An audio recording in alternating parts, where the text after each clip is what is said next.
Pemirsa, jumlah kunjungan wisatawan ke Bali menunjukkan tren positif dengan wisatawan dari Australia masih mendominasi. Peningkatan ini berimbas pada okupansi hunian hotel di pulau ini.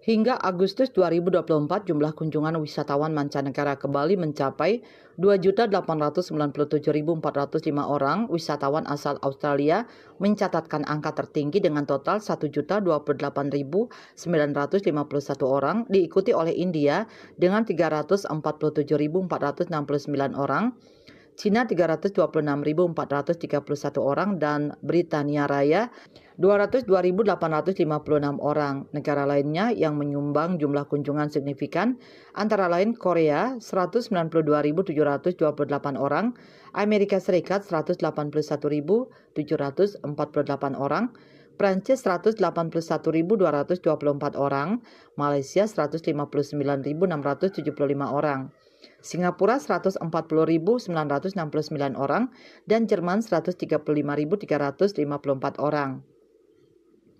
Wakil Ketua Perhimpunan Hotel dan Restoran Indonesia (PHRI) Bali, I Gusti Ngurah Rai Suryawijaya menyatakan, jumlah kunjungan wisatawan mancanegara saat ini telah mencapai lebih dari 3 juta. Suryawijaya optimis bahwa Bali bisa mencapai lebih dari 6 juta kunjungan, terutama setelah adanya penerbangan langsung dari Moskow. Saat ini terdapat 39 penerbangan langsung ke Bali yang diharapkan dapat terus ditingkatkan. Sebelumnya, penerbangan langsung dari Moskow dilayani oleh Aeroflot, Rosia Airlines, dan Suryawijaya berharap lebih banyak penerbangan langsung dari negara-negara Eropa ke Bali. Mengenai tingkat hunian hotel, Suryawijaya mengatakan rata-rata okupansi mencapai 70 hingga 80%.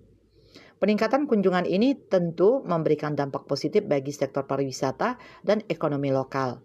Para pelaku industri berharap pemerintah dapat mendukung dengan kebijakan yang memfasilitasi peningkatan jumlah kunjungan. Kesiapan infrastruktur dan promosi yang lebih luas juga dianggap penting untuk menjaga daya tarik Bali di mata wisatawan internasional. Parwata Bali Pos melaporkan.